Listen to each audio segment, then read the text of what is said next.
We'll form a queue in the comment. We'll ask questions, and we'll go from there. So, Jack, thanks for joining us. Take it away. It's great to be here. I didn't realize it was my 5th time. I feel like I'm a longtime member.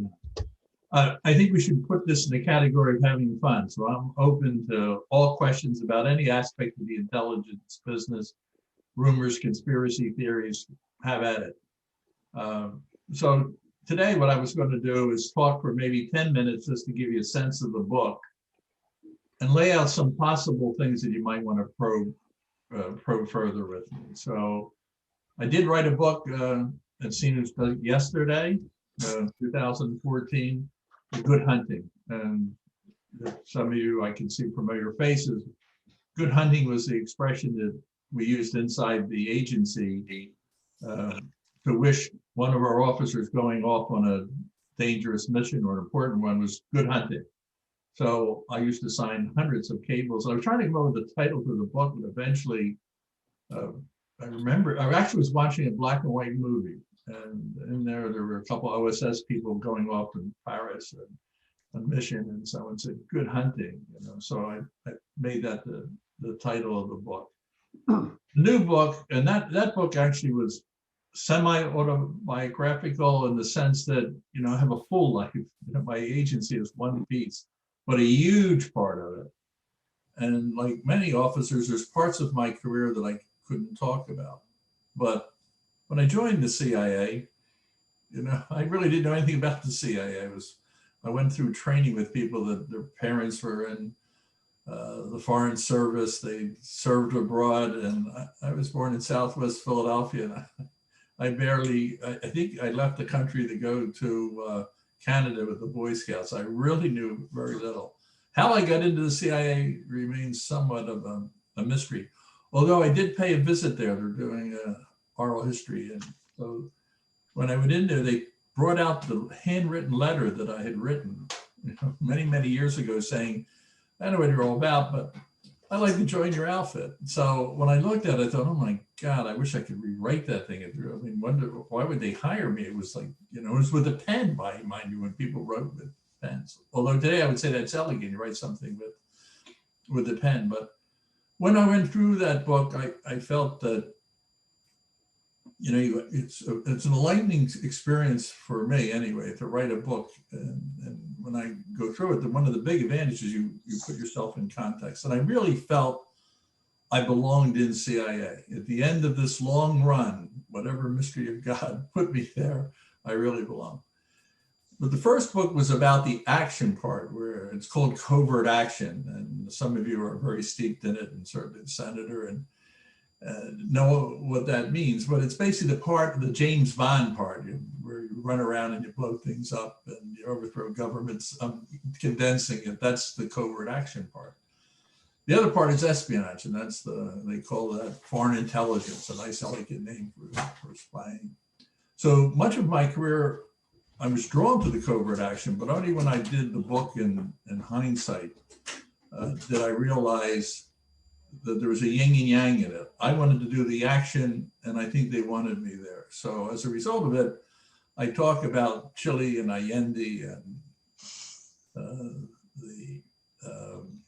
the Iran-Contra, and I come back to it in the new book, and I will explain that. So much of that first book is about the action part.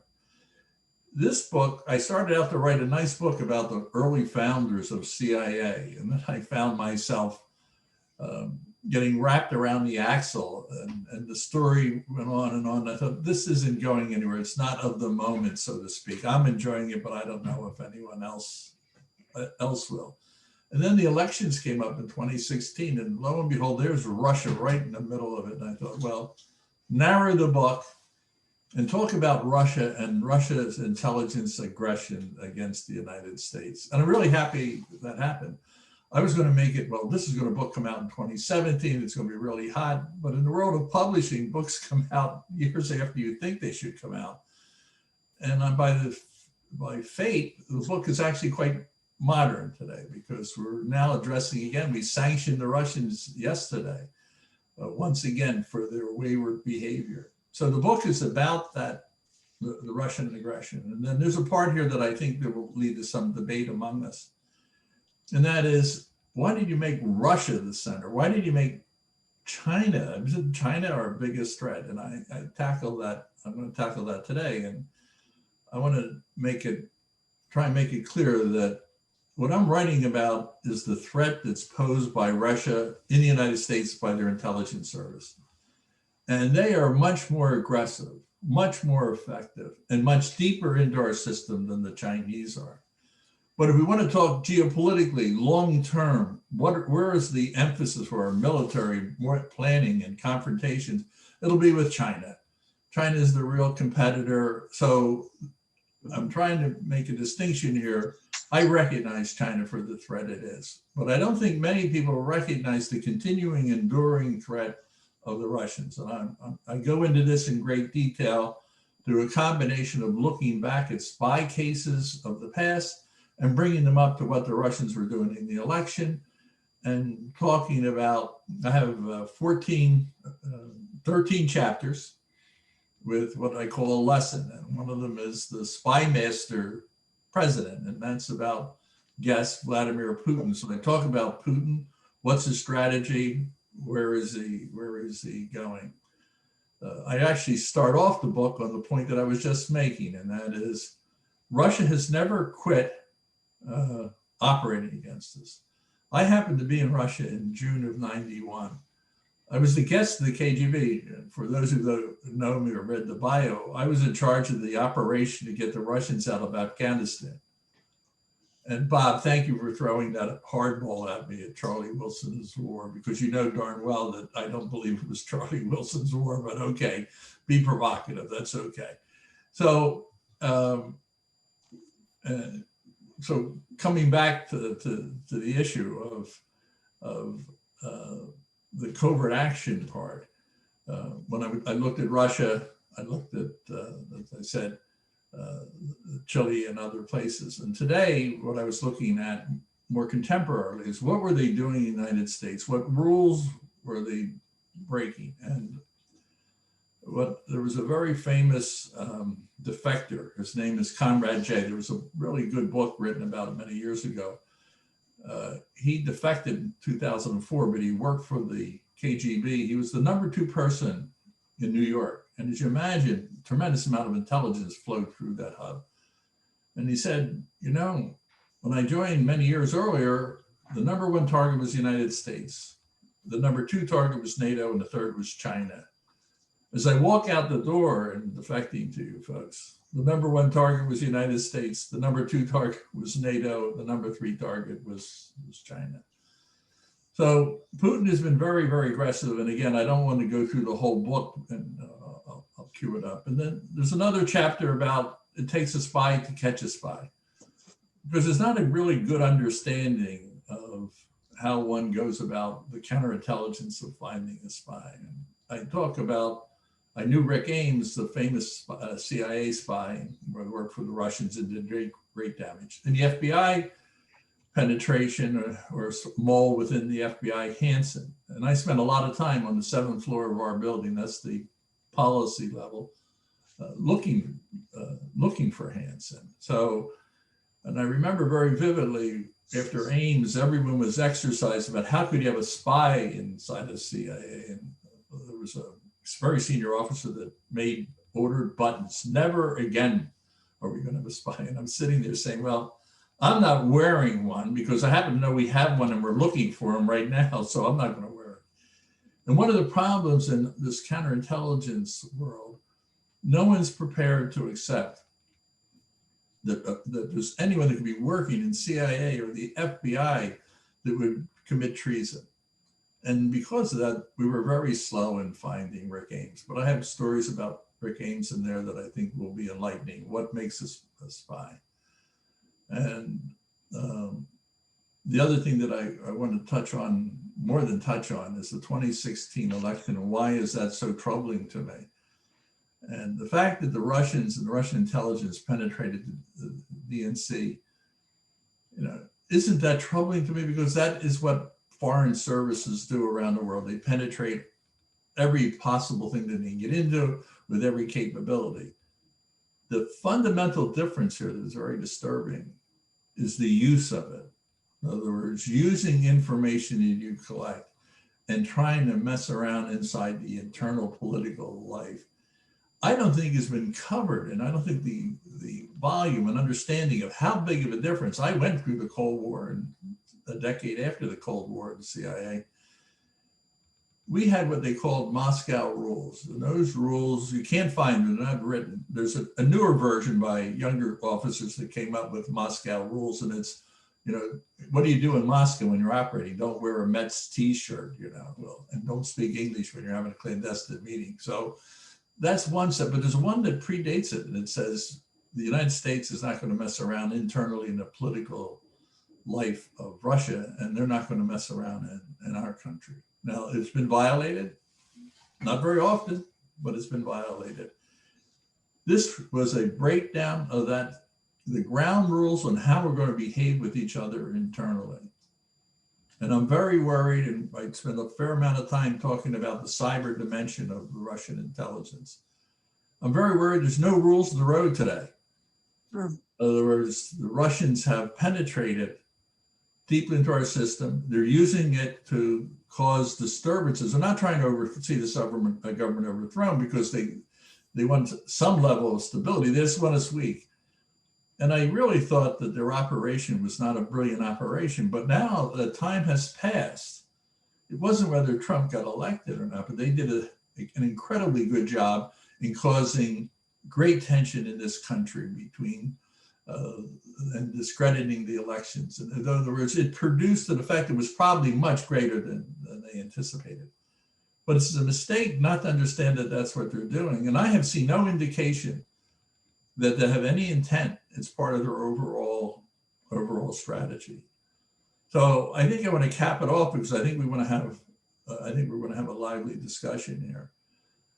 The book, I almost called it "Never Trust the Russians," and I'm going to come back to Charlie Wilson's war if someone doesn't raise it. But and Charlie gave me a plaque that said, it was a quote by Abu Khan, the first Democratic president of Afghanistan, and he was talking to his son.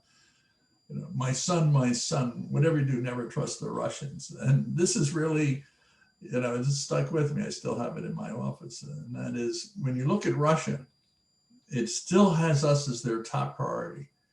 And I'm going to talk about why I think that is the case and why Putin is behaving the way that it does. So if you're so inclined to read the book, you're going to find an awful lot about spy cases and how they're done and what it means. But there's overarching policy considerations and where are we today? Why are we, how does the past relate to today? And where are we going? And so I'm hoping that I really like coming here. You said earlier, the fifth time, because I've never come here without having really good substantive questions that not only keep me on my toes, but it also allowed me to think more about the book. And even when I talk to other people, anticipating what some of their concerns may be. But Bob, let me turn it back to you, unless Sure, I'm prepared to go page by page through the book, but I have a feeling that maybe you don't have time for dinner today. Well, I'll tell you that the one thing I want to talk about, and I'll start off with the first question. And you've mentioned this in past gatherings, the impact of Vladimir Putin being stationed in East Germany at the fall of the Iron Curtain. I want to get an idea of how that affected him personally, and how that has shaped his worldview going forward. Now that he's been essentially, with the exception of 4 years, the leader of modern Russia since 2000. Walk us through that if you could. So I think one of the keys to understanding where we stand with Russia is to understand Putin.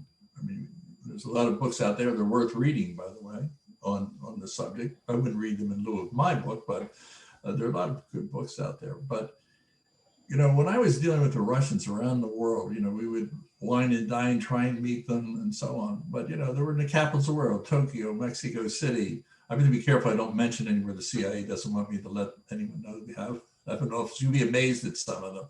But Rome and so on. Well, the KGB guys you met there were cosmopolitan. They had left communism a long time ago, but they were Russian nationalists and they loved their country and they were going to do what they could to follow the party line.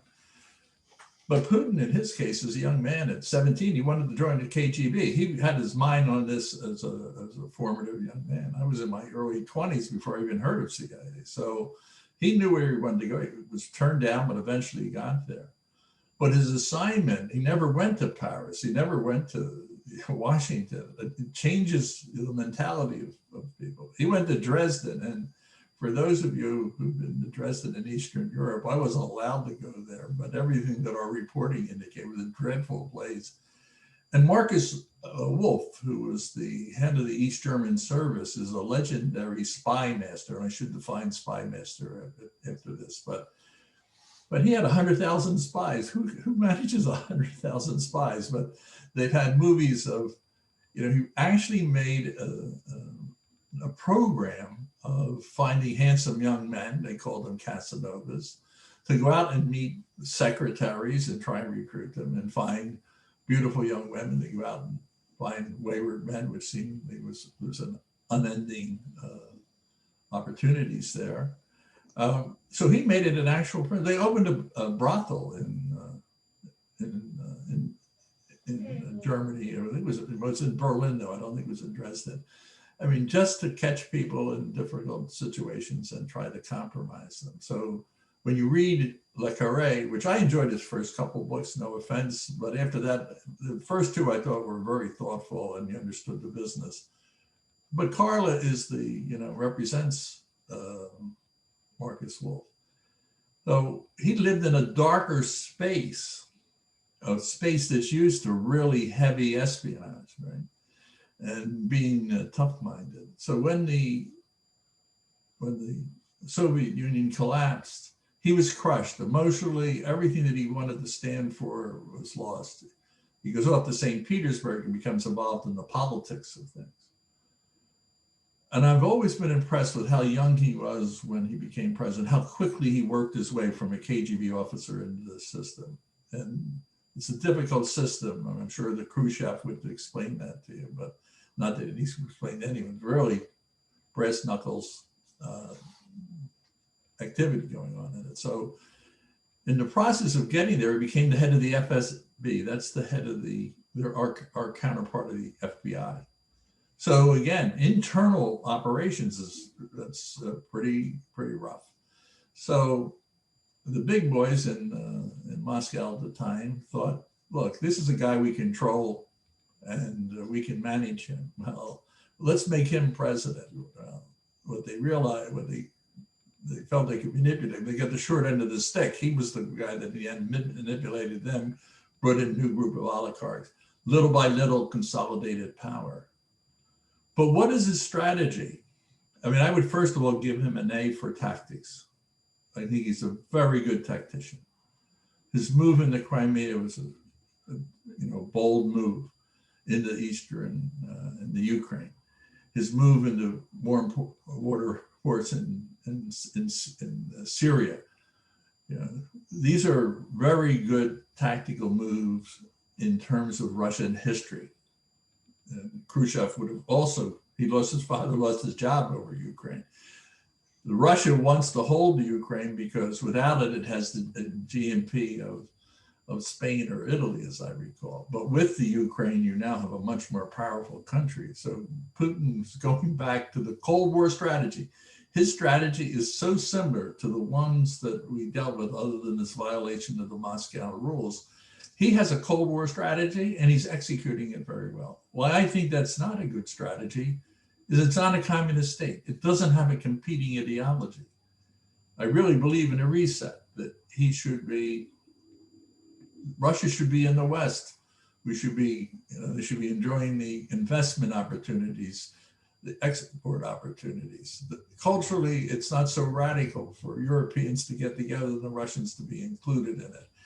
I think he's in the wrong place on his strategy. So I know the last president wanted to reset, and I'm sure the new one's going to want to try and reset. And I'm for it, except you have somebody that, it takes two to tango, and one of the partners doesn't want to dance. So I am not very optimistic about where we're going to go. And I think the only thing that he will really understand is a strong America and with strong policies is your only hope of getting him to the table. He really, in many ways, has to reevaluate his situation, and we'll get to it later. I think there are a few cracks in the system that may provide him an opportunity to think about a new strategy. I'm not convinced he's going to do it, but there are indications there that if I were advising him, which I'm sure I'd be the last person on the face of the earth you want advice from, would be to look for a reset. So that's a long question, but this is not a simple issue. Who is Putin? Why do we need to be concerned about him?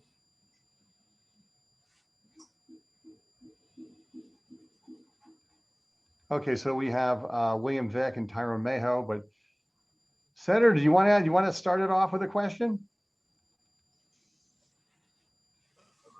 Mr. Devine, I am one of two survivors of the notorious Church Committee in 75 and 76. And of course, as you'll recall, the criticism of a committee of inquiry of that sort, and particularly the accepted recommendation for permanent congressional oversight. I was a charter member of the Senate Oversight Committee. All of that to say, back in that day, as you'll recall, the whole question of Congress sticking its nose into the intelligence world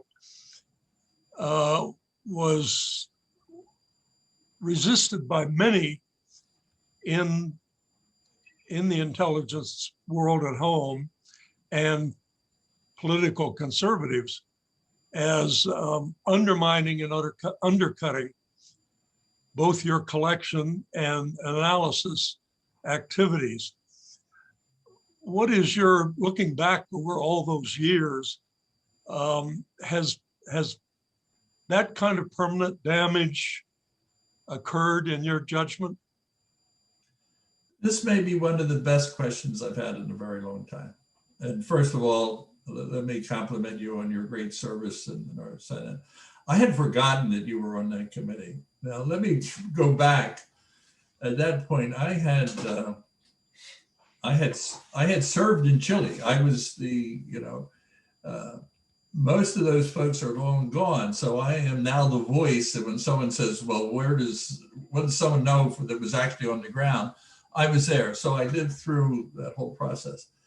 So as a young man, when the Church Committee came about, I thought, oh, this is totally outrageous. This is just horrible that we, I joined the service and here I am, I'm reading my own cables because actually it wasn't me. My wife actually got the first report there was going to be a coup down there. They were trying to find me. I was out at a lunch like a good diplomat. And the fellow that was going to report it couldn't find me. So he ran and found my wife and said, you better tell him in 2 days is going to be a coup. So she found me and the first cable goes out. So I was really offended. But what was interesting, when I went back and looked at it years later, I thought, no offense to Senator Church, but I wasn't impressed at the time. I thought there was a little theatrics. But when you look at the recommendations, and the report is actually quite accurate. It was a really good piece of work in describing what took place and what the shortcomings. And one of the biggest shortcomings, I go into this in both books. When do you do covert action? Under what conditions warrant covert action? And, I come out with the arguments for a just war based on theologians saying, you have to have an intrinsically evil enemy. You have to exhaust everything. You have to minimize the bloodshed. You have to have a reasonable chance of success. But then I add a few from Jack Devine. And I say, one, you better make sure you have congressional support and bipartisan support wherever you get it. If you can't get it, you're probably in the wrong place. So what I was saying from transformation as a young man, resenting the fact that it was in the public, to a better appreciation of the importance and the role of Congress in oversight. And it's one of the beauties of our system. What's the difference between our system, I get this asked many times, and the Russian system? And it is, we work within the lines, there's rules, there's checks and balances. Where the big covert action flaps occur is when people want to get, they really have a sense of mission. They want to get it done, and they got to get it done in a hurry. Let's skip Congress, you know. So one of the things that came out of your recommendations was that the CIA has to report within 73 hours any covert action operation. Every covert action operation has to be briefed out. And I was the great benefactor during the non-Charlie Wilson war, in the sense that, you know, I would go down to Congress and it was a bipartisan support, and they couldn't do enough to make it a success. So I know that was a troubling time. I know if Dick Helms was here, he thinks of it differently. He and I wouldn't agree on it. Although he did say, and I quote him in the book, the only thing, you know, if there's something you can't, what you shouldn't do is, if you can't tell Congress, don't do it, you know. So I think even he, at the end of the day, he got wrapped around the axle on Chile by perjuring himself, and he was in an awkward position, he felt, and he couldn't do it. But I'm a big believer in Congress, and I actually also, this is going to incense people and some of my friends. When you look at leaks up, and let me stop. The last couple of years has been a little scary, but over the longer arc of history, Congress isn't where things leak, by and large. It leaks out the executive branch, right? Some official doesn't like some policy, or he's trying to promote himself with a journalist. Congress has really been, there have been extraordinary things, as you know, Senator, sensitive things briefed to the Senate that never seen the light of day. And so I'm a big believer in the process. And I also believe in coordination among the agencies, so that you get the inputs from justice and state before you undertake covert action. I believe in covert action, but and strongly, I'm one of the few that I think are an advocate. Most CIA people wanted nothing to do with action. They want to do spying, right? And you stay out of trouble spying by and large, but you get in trouble every time you get in covert action, because there's always going to be a second look, a look at it. But I do think there's checks and balances, and so, you know, I haven't had a chance to say this to you before, but I'm grateful for the outcome of that committee. Great, let's move on. It might shock a lot of people, so, you know, but I had a lot of experience over the years dealing with Congress and trying to manage covert action. Iran-Contra is one that someone should raise, because that's something that was also not handled properly. And that was largely out of the White House, but it still wasn't handled well vis-a-vis Congress. William, you're up. And you're on mute. Hey, good afternoon, everyone. And Bob, kudos to you. I love Luncheon Society. This is just super. I'm honored to be around such distinguished people and bright minds. All I can do is just kind of soak it in. And Jack Devine, special tribute to your work and what you've done and all that. Charlie Wilson's War is one of my favorite movies of all time with Tom Hanks. So we're going to part. We're not going to part, friends. But can I? Let me just this one, because you mentioned the movie part. So I traveled a lot with Charlie to Pakistan, and we even socialized years after the project, and he invited me to dinner at Sparks Restaurant in New York. And for those of you who know Sparks, it's where Castellano, the mafia don, gets shot, right? So this is Charlie Wilson. He always wants a little extra pizzazz, right? We can't just eat Smith and Walensky, we got to eat Charlie. So we're having dinner and our wives are there, and he leans forward to the table and he said, Jack, you know, I know you didn't like the book, but you're going to really hate the movie. So I knew the writer. I knew, you know, went after Hanks on the movie. Charlie was a great marketer, and he had a nose for history. But the reason he understood that I didn't appreciate the fact that it was called Charlie Wilson's War is because, in a way, it trivializes what really happened. And the second thing is, it leaves the impression that, you know, a sort of congressman walking on the wild side finds a CIA case officer who walks on the wild side. They have a socialite, Julie Roberts, and somehow you have a covert action to arm 125,000 fighters, right? So what it misses is the Ulysses S. Grant approach to war. It's the logistics, it's moving weapons and finding, where they're all Soviet weapons. They weren't US weapons, they had to be found. Ships, boats. I bought 9,000 mules a year. There were a lot of people. The logistics people never get a medal.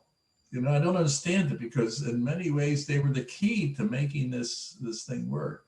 So my concern, and Milt Bearden, who was the commander in the field, and I was in charge of the program in Washington, sent a note out when they left, and it says, "We won." And the reason I like that message so much is the word "we." It wasn't Jack Devine and Milt Bearden and Charlie. They're just a lot of people. You wouldn't believe some of the things that they did, unsung heroes. And if you're going to get into covert action, going back to where the senator started, and you're going to brief down on the Hill, you're going to get the president's going to sign off on it. There's a lot of plumbing, a lot of work. It's really serious endeavor. Don't dabble in this stuff.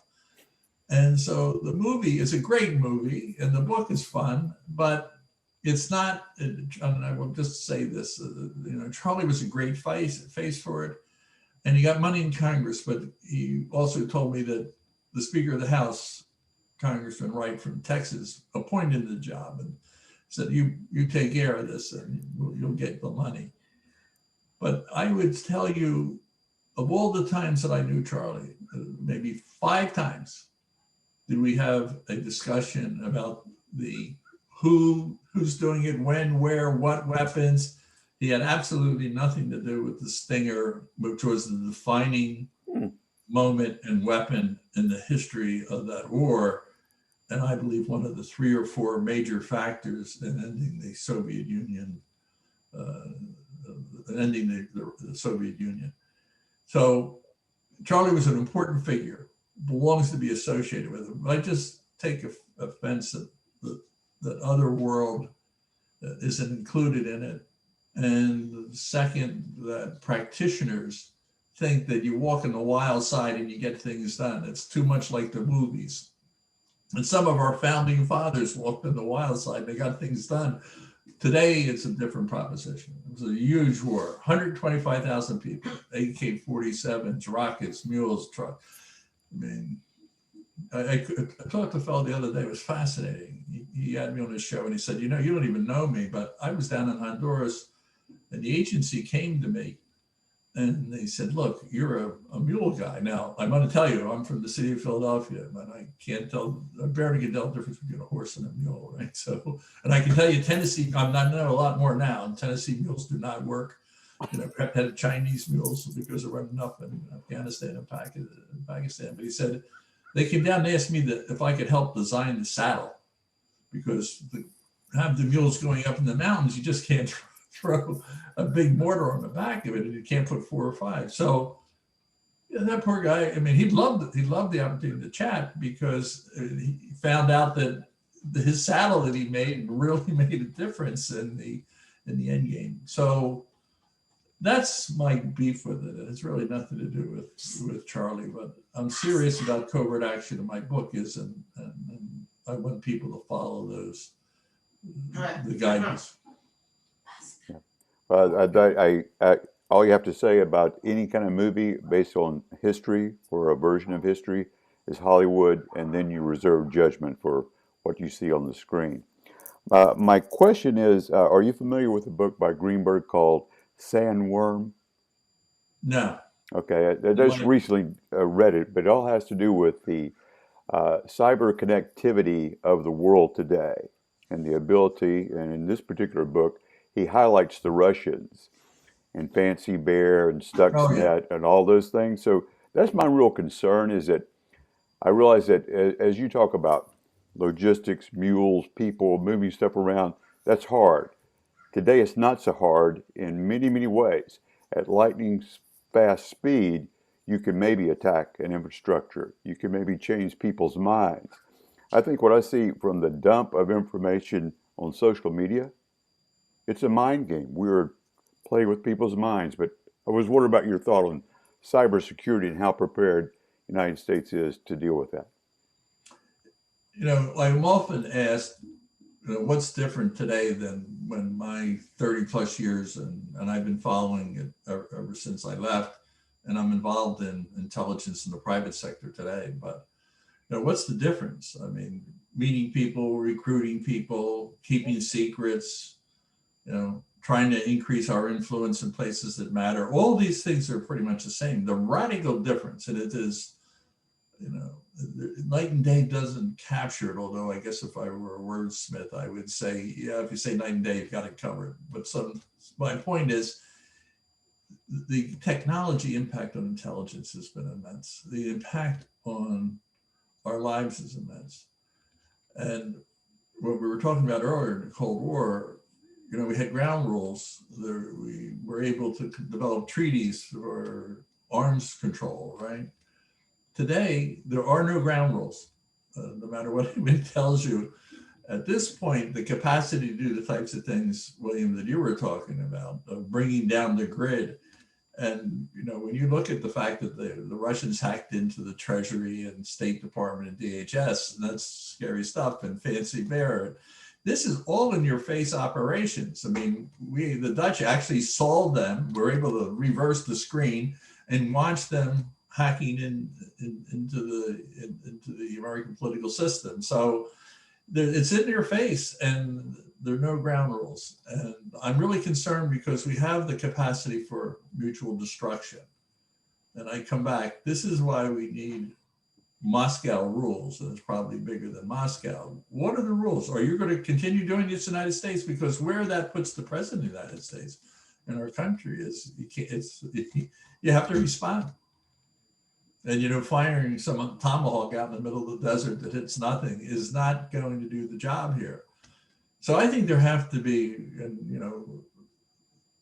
the art of statesmanship. But I think there have to be discussions. They can't be debated at the UN or some treaty. I think during the Obama years they signed one with China, and I thought, well, kind of a waste of time, because the deal has to be a quiet deal, because no one can admit that they're even doing it, let alone, okay, I'm not going to do DHS, but I'm going to do State Department. I mean, no one's going to admit that. You have to have ground rules. So I'm really concerned about, as I look over the horizon, our ability to harness this. But I suspect I'm like the people that first saw the nuclear weapons going up, and they thought every country was going to have it. But I will tell you, it's the Wild West today.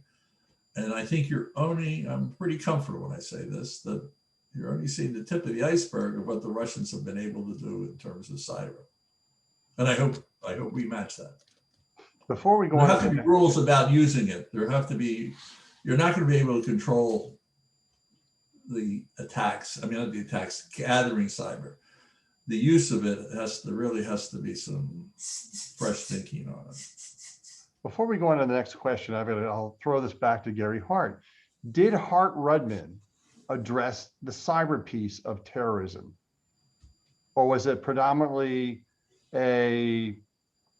more of a brick and mortar concerns about national security issues? We did, and we did focus on emerging threats, and Hart-Rudman was basically 1998 to 2001. Right. What drew attention after the fact was the fact that we predicted terrorist attacks on America 8 months before 9/11, and nothing was done. But we did focus on pandemics. We focused on cyber, not enough. We should have put more emphasis on that. But at least what we tried to do was break out of the Cold War paradigm and begin to look at threats to our security that a very large Pentagon could not itself solve. Okay, on to Tyrone. You're on. You got the next question, Mr. T, and you're on mute. Hi, everybody, and thank you, Mr. Devine. I'm looking forward to reading your book. your many years in the intelligence community has made me think about a couple of questions that you could probably answer fairly quickly. One is there a book that collects some of the highlighted stories of our intelligence community, the CIA, and accomplished missions? Many years ago, I think I was actually in high school, I read a book about the Mossad. It was a collection of true stories. One, I think, if I'm not mistaken, one of their top agents in the Mossad actually infiltrated the Syrian Ministry of Defense, if I'm not mistaken, and rose to the number 2 person in their defense department before he was caught, and then I think hung with a piano wire. Is there anything like that you could recommend we read, like about the CIA and its accomplishments, maybe similar to the way Admiral McRaven did about his Navy SEALs and all of his years with Well, I hope you enjoy Spymaster's Prism, because I must have 40 cases in there. And good hunting. It's really a good question. But when I was doing this book, what I found out was I would need 5 volumes to capture. I mean this seriously, but if I went beyond Russia, I said, well, I'm going to do China. Now I'm going to do what about the other countries, the French, the Israelis, what are the third world, something we used to call third world countries. In other words, there is, history, but there's an awful lot written. And there's in preparing this book, if you look in the back, frankly, there's a pretty good appendix and index about different books, but they're focused around Russia. But so I don't think there is a thumbnail Bible that I can't think of. If you're writing a book, if my recommendation is to pick a single person or single theme or single event, and you're going to do much better in terms of the readership. When you start down the road of trying to, and it gets harder, I got to tell you, I worked much harder on this one and I worked hard on the first one. Integrating all the information and the research. When you start down this road, it's mind-numbing. At least it was for me. So I don't think there's a single book, but there's a lot of good books that if you bound them together, I don't know how many people have the patience to sit down and read them. I hope our universities, but even there, I think the universities and the professors tend to do more or less single themes as well. So I'm sorry to say, none comes to mind. That's not because I wouldn't share a competitor with you, but a lot of good books, but none that integrate that way. Well, I'll look forward to reading yours. The other half, and I apologize for taking a little bit of time. Since you know the intelligence community from the inside, and we just know it from the outside, except I guess for Senator Hart, can you tell us 1 or 2 really fascinating things that only you know that we don't know? Whether it's in the narcotics field, it's UFOs, it's Star Wars, whatever it is there something in the intelligence community you can finally divulge that you're like, I bet none of you know this, but this is something you should know? Well, I'm going to tell you something you should know. Okay. And it's one of the things that's not well understood by the agency. And that is on the action side. Every action that's ever been taken, all of the political actions that someone might not like, were approved by the President of the United States.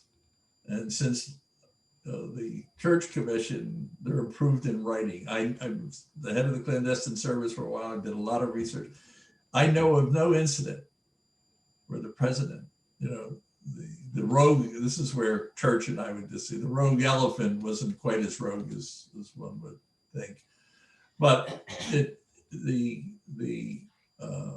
importance of the president signing is not understood.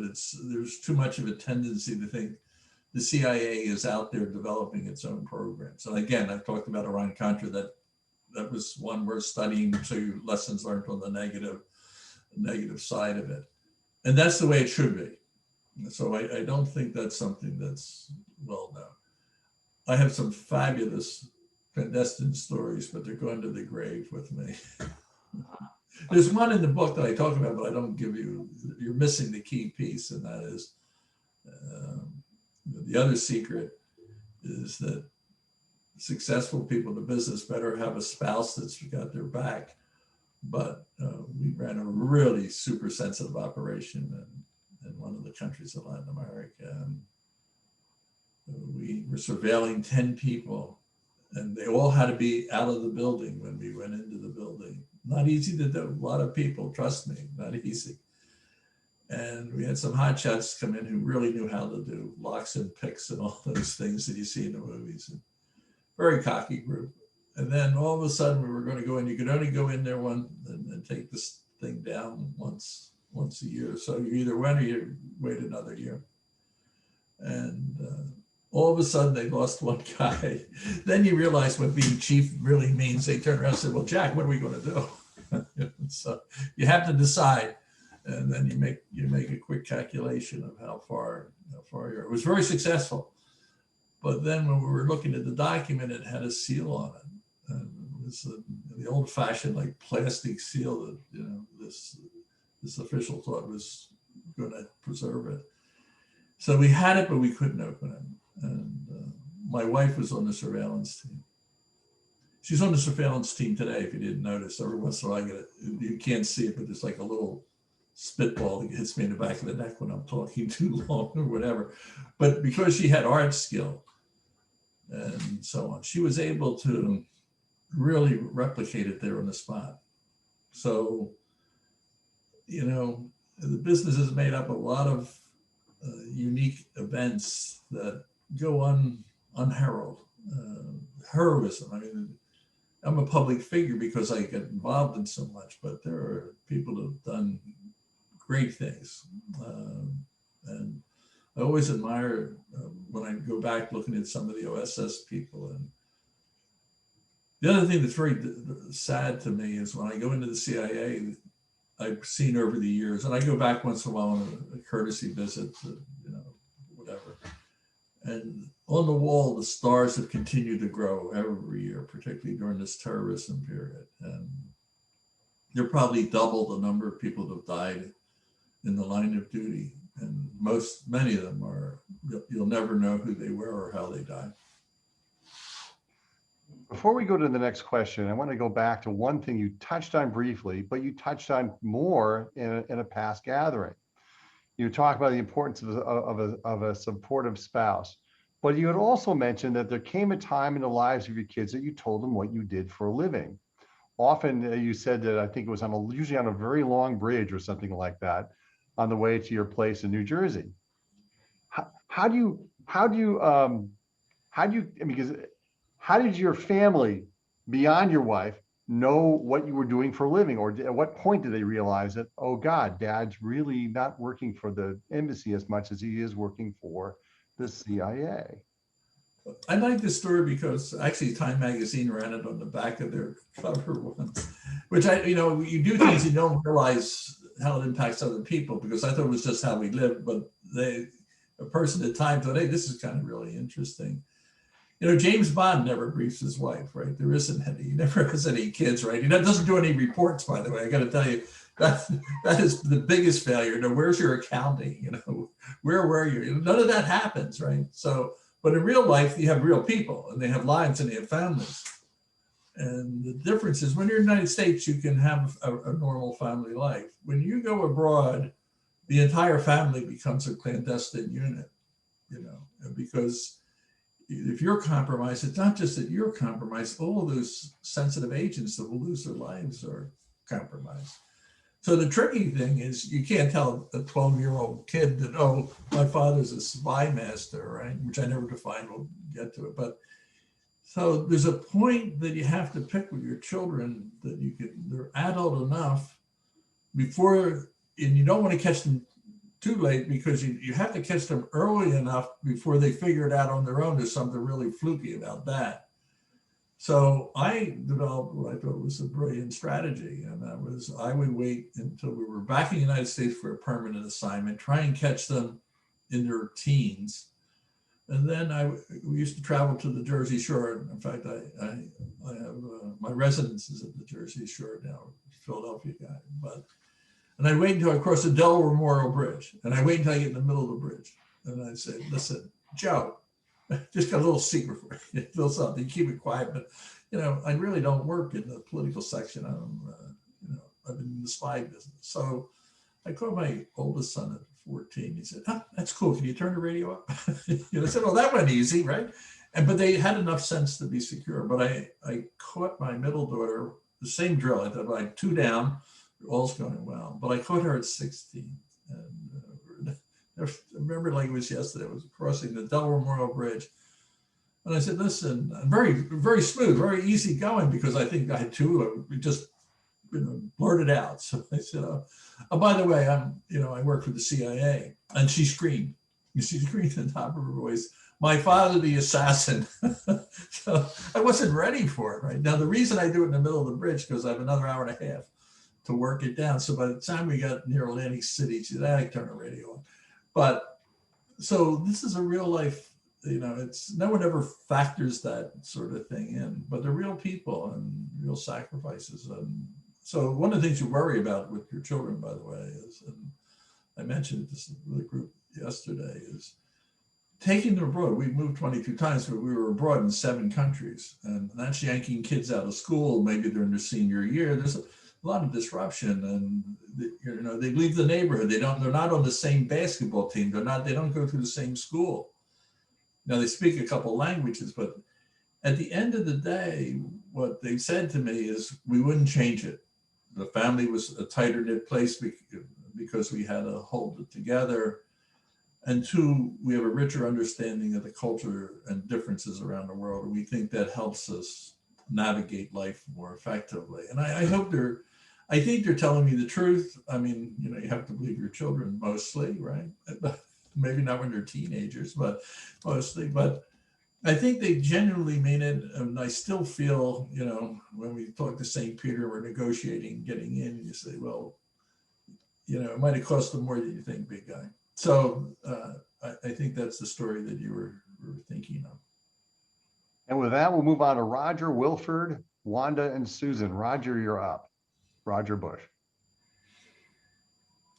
So, Jack, thank you. So you have a reputation for being a very, very effective and clever operations officer. Over the years, what have you paid attention to? What do you attribute this being so successful regarding your role as an operations officer? I think it's hard to personalize, even though I went back. But I would say this, that we went to that we section. I would like to think I was polite enough in every way along the way that I said, "Thank you, boss. Thank you, Joe. Thank you, Sally, for helping me get, move along in my career." I think I did that. But when I wrote the book, I looked back and I said, geez, did you really express it? Because what has happened in your career is you were mentored. It wasn't spelled out to you. They didn't get anything. There was no reward. But there were a series of people when I go back, and I had a good fortune. One of the great things of writing the book, I caught most of them, not all, while they were alive. And I set up the interviews. I called and said, "Listen, I'd like to have you interviewed by someone so you can really tell them what you think, but it's good talking to you." So when I went to do the Iran-Contra affair, I knew nothing about Iran. Why I got the job, again, sometimes there's a mystery, but I believe in the long run, it was a tremendous experience for me on the negative side, but it was a learning. When I arrived, there was a fellow steeped in the Middle East, and he said, "Here's a file. This is the file of a guy named Gobani for it. He's putting together this deal. You got to read it before they start calling you upstairs." So I read it, and it made a big difference in how I handled things. So when I got around to the book, I called him, and he retired out in Idaho. He was out in a tractor. He was literally on a tractor. The wife said, "Well, he's out in the tractor. I'm going to call him." So I could hear him call him, and he came to the phone, and he said, "What's Jack Devine?" And I heard him go, he said, "It had to be a problem. It's got to be, they must have reopened the Iran-Contra. There's lawyers. It's got to be a problem. Devine has brought me this tremendous problem," because that's all he is, a trouble guy. So he gets on the phone. I said, I won't use his name because he could still be undercover, and I don't know. I said, "Look, I'm calling. I want to thank you. It made a big difference." And we both then started laughing. So coming back to what made success, I mean, I think you have to work hard, right? You have to be, no one walks in that building, and I never met anybody that wasn't dedicated to the country and the cause. If you think you're gonna, let's go to the CIA, spend 5 years, see the world, and you don't have that dedication, you won't succeed, you won't last. So everybody starts with that. They're decently smart. You don't want to be too smart, you know, or you'll be ineffective if you're too brilliant. But my point is, the thing that there's two things that make a difference. One, you know, having the good fortune of people, they use it, the word tradecraft, which means just like a plumber, you're brought an apprentice, you're trained. So I had the good fortune of having a series of wonderful men and women that, you know, really paved the way for me. So I think that's a terribly important thing. There's one other aspect. And I think you know, I don't want to pat myself on the back, but when I look back, if I were looking at officers, you know, you have a computer and all the records come in and everyone looks good and great, but there is a personality trait that I think makes you more successful, and it's not just in the spy business, but in a lot of others. And that is, are you entrepreneurially creative? In other words, do you walk in, you take the job and do a really good job? And most people, that's what they do. If you're entrepreneurial, you take the case and say, well, how can I make this case better? And how can I go get far? So I think there are a smaller percentage, you know, that bring that into the game. And, you know, I think maybe I was in that group that always was looking how to build things. And maybe I'm giving myself too much credit. I haven't had a challenge because I didn't ask my interviews to ask about it, because I still hadn't, even as late as 5 years ago, had not identified that as an important characteristic and being successful in the spy business. Thanks, Jack. Wilford, you're up, and then Wanda, and then Susan. And after Susan, I think is Lori. Thanks, Bob. It's Wilford Welch. I was a U.S. diplomat during the Johnson and Nixon administrations on Asia because of a China background. My question to you, Jack, is, it seems to me, and I want correction on this if you don't think I'm right, it seems to me that Russia is primarily focused on disrupting U.S. democracy in the United States, as well as our policies around the world, whereas China is more focused on gaining access to commercial technology for both their, quote, private sector and government espionage, military use, and not very much focused on disrupting our democracy. What would you say to that? No, I would agree with you. In fact, that's part of what I was alluding to at the beginning, which is, why am I so focused on Russia? It's because of their aggressive behavior in the intelligence area. Now, the Chinese are very aggressive in collecting, in the world of cyber, everything you can, but they're not alone, right? Right. Okay, but they're not turning it back into trying to radicalize the political environment in the United States. They understand stability better, or they're more interested in it. Their economy is more dependent on having interdependent. So I think you're absolutely right there. What has happened, though, as they become more and more powerful, and as they have the real trappings of a giant power, right? Right. Then there's the inevitable pull towards having the full skill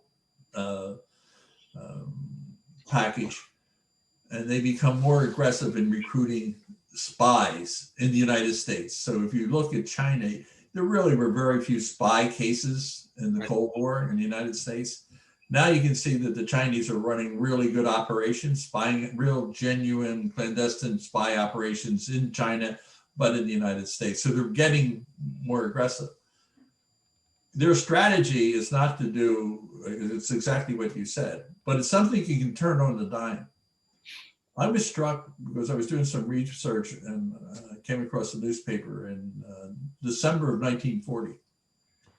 And what was intriguing was when I read the newspaper, there were multiple articles, and this is before Pearl Harbor, multiple articles about about China, about Japan. And I thought, you know, if you took those same articles and put the word China in, the types of tensions that in a non-nuclear age, you would say, look, these two folks are going to have it out somewhere. So I think that we're not going to have that type of confrontation, but we are heading into a more aggressive, there'll be a more aggressive stance, whether it's a decade from now or 5 years, I can't tell you. But so I think you're exactly right where we are today. Yeah. Although I do see some shifting in terms of aggressive operations, spying operations. But I agree 100% that I don't see them fiddling in the domestic. That's why I'm so struck by that the 2016 election and what it means and what they've continued to do. They're messing in our political system, and I don't hear the vibration and how we're going to deal with it. I'm not seeing it. I don't feel it. Yep. I don't think they know what they're doing yet or decided. Thanks very much. Wanda, you're up. And by the way, Jack, that's a background of Dresden, Germany. Wanda has. You had mentioned Dresden earlier in the conversation. Oh yeah. There it is. You're on mute, dear. Okay. Wanda's on mute. Wanda, you're on mute. There you go. There we go. Hi, Jack. My question to you is, how much damage do you think the twice impeached former president has done as far as passing on information to Putin, compromising intelligence, things of that nature? Because clearly he had a relationship with Putin and had a lot of phone calls with him we don't know anything about. And I'm just curious about that. I actually thought you were going to ask me at the beginning, what was the impact on our foreign relationships, right? So, but you went instead to what I would call the main nerve. And, you know, there's other people that have books out now. And I would just tell you, if you want to write a book, make sure you have, the publishers actually call this, and some of you know this better than I do, nuggets. You know, when Hillary threw a pan at Bill Clinton, that sold the book. In other words, that was a nugget that really got everyone's attention. And my publishers both times, you got to have nuggets. And I think I do have nuggets, but they're a bit, I can tell stories of people throwing things at each other too, but it sort of takes away from where I want to go with the message. So there are people now saying that Trump was a spy. And I was asked really early in 2016 what I thought. And I said, look, we should be so good, either the Russians or ourselves, to recruit a president. There is no point in history where we were so successful that we suborned the president of a country. There's a hesitancy about it. And you would say, well, if you had a shot at it, would you take it? And most heads of service, I don't want to take that on, because once it comes to light, we really are going to pay a price. Marcus Wolf, the fellow that we talked about earlier, who was head of East Germany, regretted the fact that he recruited the assistant to Chancellor Willy Brandt. And I thought, that was a great operation. Why are you resenting? He said, well, because once it was caught, then they turned against the East Germans. So the probability of it is not very good. Now, if you recruit the agent, let me tell you how it goes. You don't say good things about Russia. You know, if you're an agent, you don't want anyone to think what you're thinking. So it's like you wouldn't see that. I think with the real focus, that I think you can see it in the Mueller Commission, and that is, the Russians really didn't know much about Trump. I mean, they have sources inside of I'm sure they had it in the Obama administration and the Clinton administration. They certainly had it during my time in government. They have their sources. They've been working to people all these years.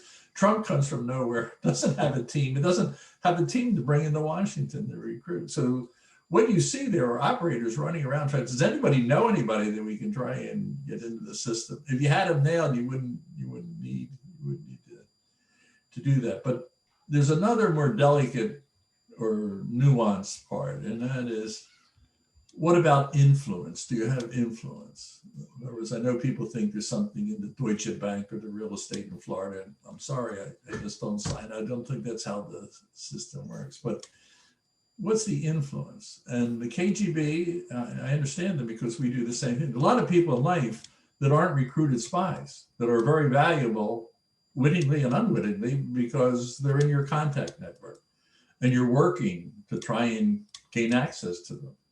And that's fair game.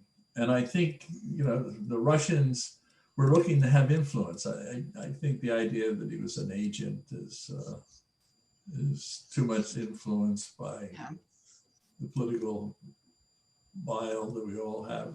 And not all, I hope I don't have as much. Politically today, how we feel the worst case scenario. So the other thing that I found a conundrum, and I'll just finish on that, is I was really terribly upset about the Helsinki meeting. And the reason is, here he is, he's authorizing lethal weapons to be used in Ukraine when the Obama administration wasn't doing that. They're sanctioning people. But he has these outrageous things that he's saying in Helsinki about, you know, I looked at him, he said, you know, I trust this guy. You're talking to a guy who is the KGB, who says, by his own words, you know, there's no such thing as a former KGB guy. And I would say there's no such thing as a former CIA person. Doesn't mean neither of us are on the payroll. What it means is there's a way of looking at the world. So I thought there was such a gap. So there's a conundrum in that. And I think it really went to where I think the dark part of his mind was he just couldn't live with the fact that anyone would think that he didn't win it 100% by himself. And therefore he said these things and acted differently. And maybe over the long arc of history, we'll see. But I really, I don't think that holds with me anyway. I sit there imagining me being in the KGB headquarters. And God, we recruited Trump. Oh my God, who did that? Fire. We don't need that. That's not what we need. Anyway, I don't know if that helps, Monda, but that's one man's view of looking at it, trying to look at it as hard and clear as he can. Okay, we move on to Susan Sawyers. I know Susan likes Mexican food. Where's Susan? You're on, Susan, you're mute. You're up.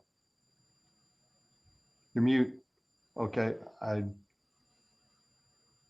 okay, we'll move on. Lori Pettigrew next, and Vishwa, and oh, you yield your question to Cooper. I apologize. Cooper, you're up. Oh God, thank you, Aunt Susie Q, for that. I remember Cooper. Yeah. Before. Oh, fantastic. Nice to meet you, Jack. Thank you guys for having me. Yeah, my question is kind of simple, I guess, compared to the rest of these very intelligent ones. Why should a 22-year-old like myself devote his life to public service? Well, you first have to ask yourself what I said earlier. And you have to believe in the mission. You have to look at the CIA and say, are they doing something that is so powerful and meaningful that I want to be part of it? When 9/11 happened, what really was amazing for the people in the CIA was the flood of applications. I had calls. I'm going to really irritate one of my good friends, a doctor. He's a top doctor in New York, top. You know, really, the head of the hospital's particular unit. It's not heart, but I'll say heart, right? I'm in a restaurant and he comes over and he says, Jack, you know, you've told me in the office, so on, but you know, I'm a good shot. Good shot. Well, that's good. I'm glad to hear this. Well, you know, they could use me. I mean, I could go up, I could be a sniper. And I'm looking at it. He's 50 some years old. I'm sure his mother is still paying off his debts to get him through law school. And he had two degrees. And I'm thinking, wait, what, are you crazy? And I said, listen, Joe, I think the door closed. I mean, I think, you know, God bless you. The point that I was making, Cooper, is that struck a nerve where a lot of people say, I want to do my bit. I did a talk at my high school a few years ago, and they take their best and brightest afterwards, and you get to meet them. Not a single one of them was interested in teaching. Not one of them was interested in public service. And there was not crushing, but a disappointment to me. I think there's two things. You have to feel that there is something really important, that you're willing to make sacrifices. You're not make as much money. There's your sacrifices and working in the espionage business. And then you have to make peace with it. You know, if you're an analyst, it's not such a troubling ethical issue. But if you're going to be in the spying business, you have to look at the business and ask yourself, where's the ethical core? Where do you fit in it? And what you'll be amazed to find out, this is another secret. Where's Tyrone? Here's a secret for you. What's interesting is on the outside world, you have these CIA operators that lie. they break into buildings, all with the Justice Department approval. But inside the building, there's a really rigid sense of integrity. If you lie, you're finished. If you get caught lying once, you're done. If you falsify, if you tilt deliberately tilt information, so there's a very high standard. But there is still this ethical issue which one has to think about, and that is, what do you do? And that's why I spend a lot of time on the arguments for a just war. What are the ethical, philosophical reasons why I'm doing it? And you have to make peace for it. It's not just because it's fun and exciting and powerful. You have to make peace with that you have thought that through, or someday you wake up and be disenchanted. I would tell you, as I began, that I really fit like a glove. They may not have thought so. They made a glove with a hole in it, or one of O.J. Simpson's gloves. But I felt like, however I got there, that had the most meaning for me. I'm not saying it's for everybody, but for me, for whatever fluke of nature, I belong there. But I also spent a lot of time thinking back over it and making sure my heart and soul were lined up with the agency. So I would leave that thought with you. Okay, so we'll move on to Lori, to Vishwa, and I think Sam, if we can do it quickly here, and then we'll have one last question. It'll be a kind of a lightning round. Oswald did it alone. I agree with that. That's your last question. I want to get it out of the way. I don't care whatever the director says. I'm just telling you, that's the end of it. I actually agree with that, but I agree with that. Yeah. So others don't, but I do. I mean, let's see who's next. So Lori Pettigrew is next. That's just the name. We'll jump to Vishwa. Oh, hi. Very nice to see you again. I'm curious about whether you've had any qualms transitioning to the private sector. What aspect of your experience was most leverageable? We were talking earlier about needing to know that your moral compass was facing the right way in order to make some of the sacrifices that you did in the CIA. Was that muddied somehow when you transitioned to the private sector? That's a very good question. I've had the advantage now of doing it for a number of years, so I think I have a little different perspective on it.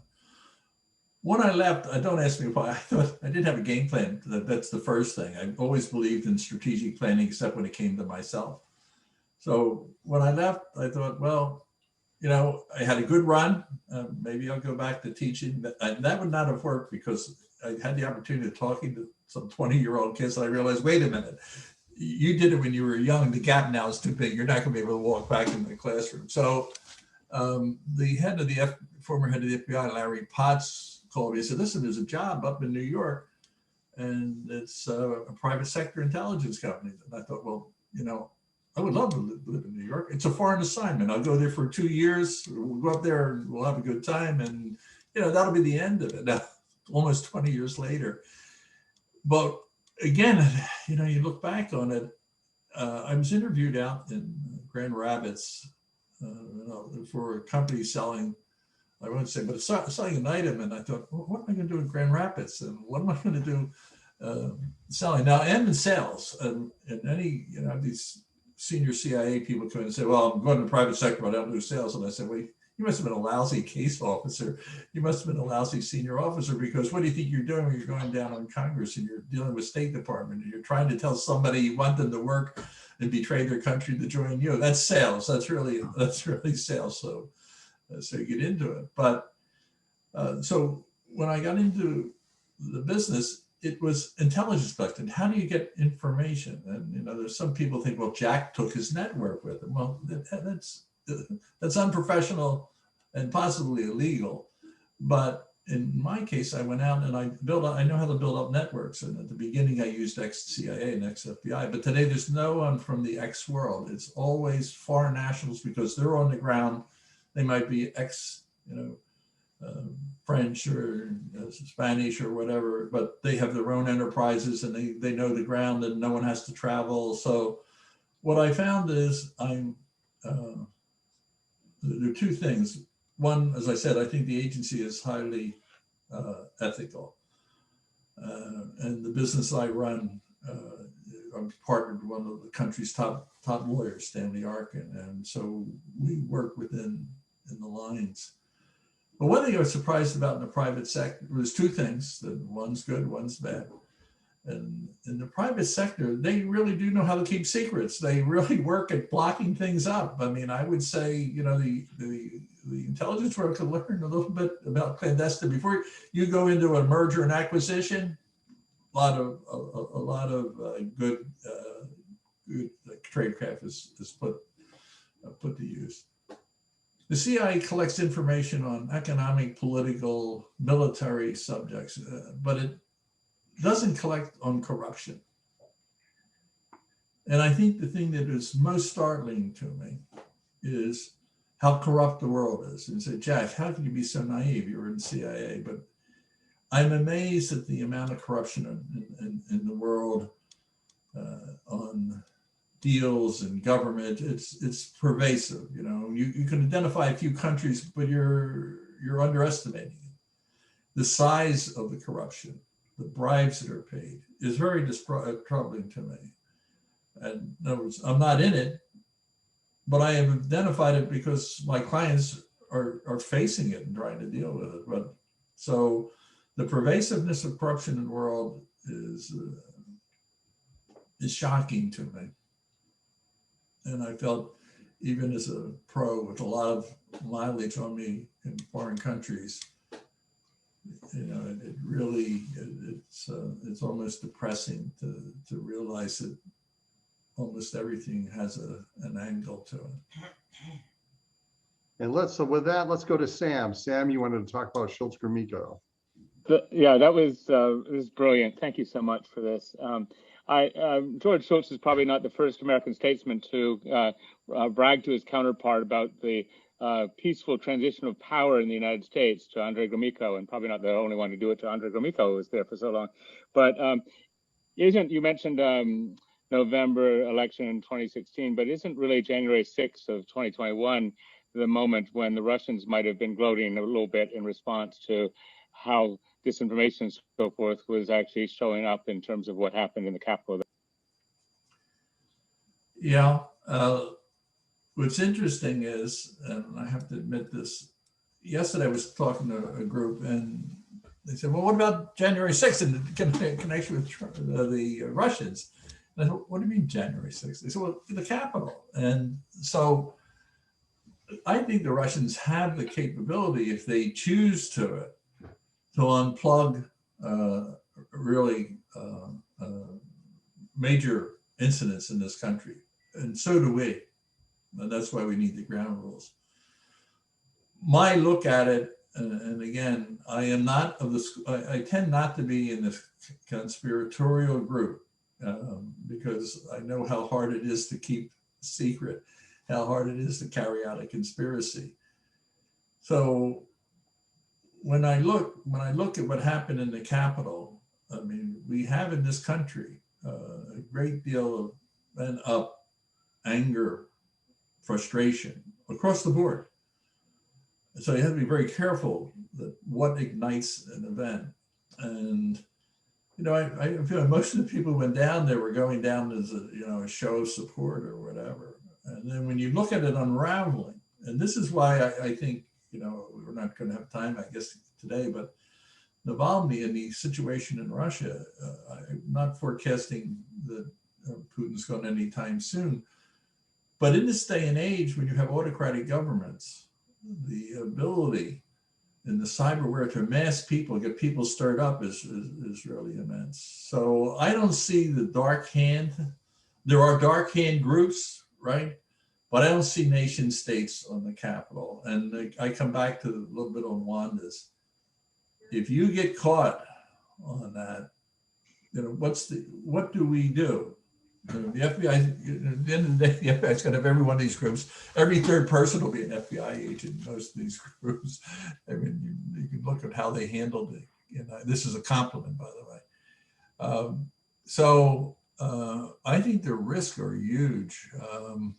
And if you get caught doing this, you can only respond with force.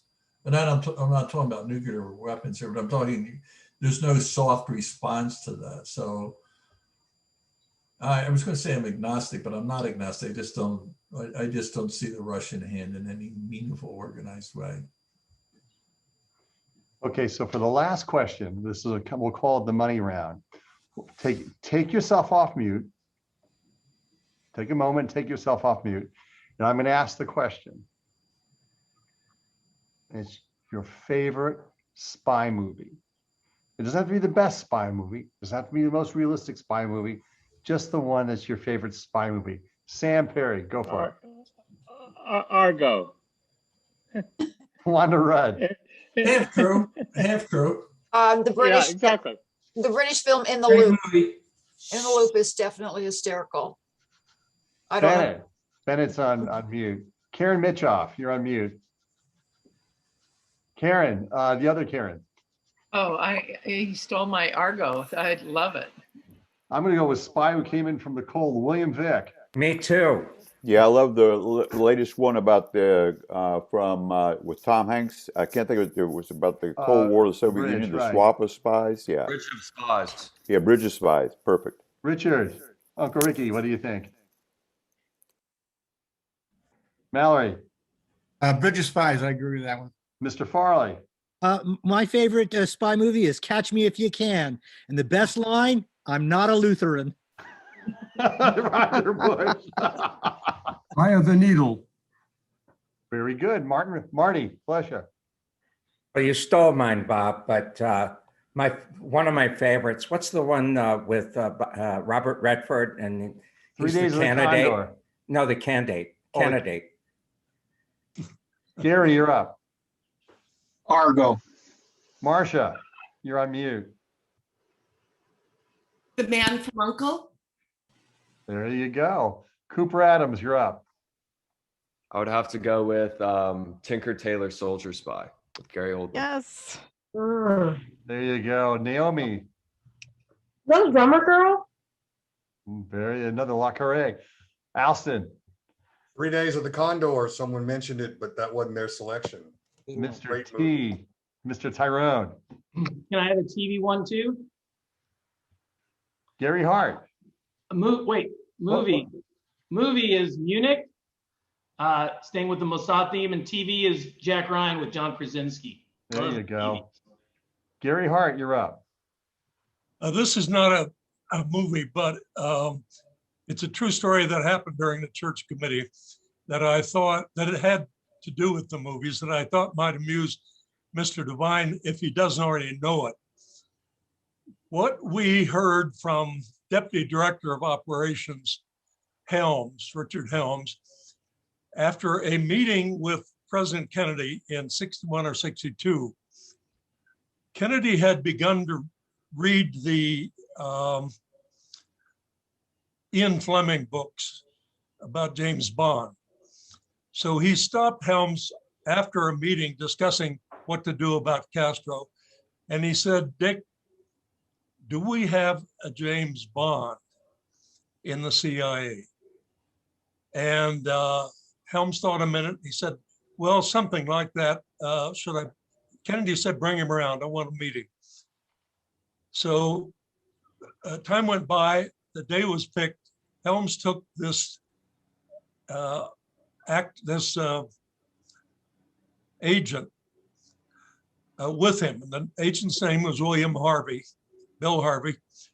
And Harvey was famous in the agency, at least, for having dug a tunnel from West Berlin into East Berlin and tapped into the phone service of Eastern Germany's secret service and the KGB. So they were waiting in the outer room outside the Oval Office. And Helms told us that he had a terrible thought. Bill Harvey you would not mistake him for James Bond in any regard.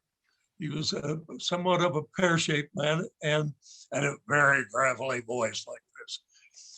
So Dick Helms went over to him and whispered, he said, Bill, are you carrying a weapon?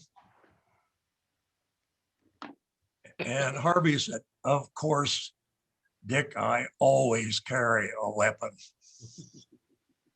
So Helms goes over to the Secret Service man guarding the door and he said, I'm deputy director of the CIA. This is one of my agents with me. And he says he has a weapon. So Secret Service goes over to him and said, Mr. Harvey, you cannot go in to see the president with a weapon. So Harvey pulled a 45 out from a shoulder holster, gave it to the Secret Service agent. Helms went back and sat down. A minute or two went by. Helms had a terrible thought. He went over, whispered to Harvey. He said, Bill, you're not carrying another weapon, are you?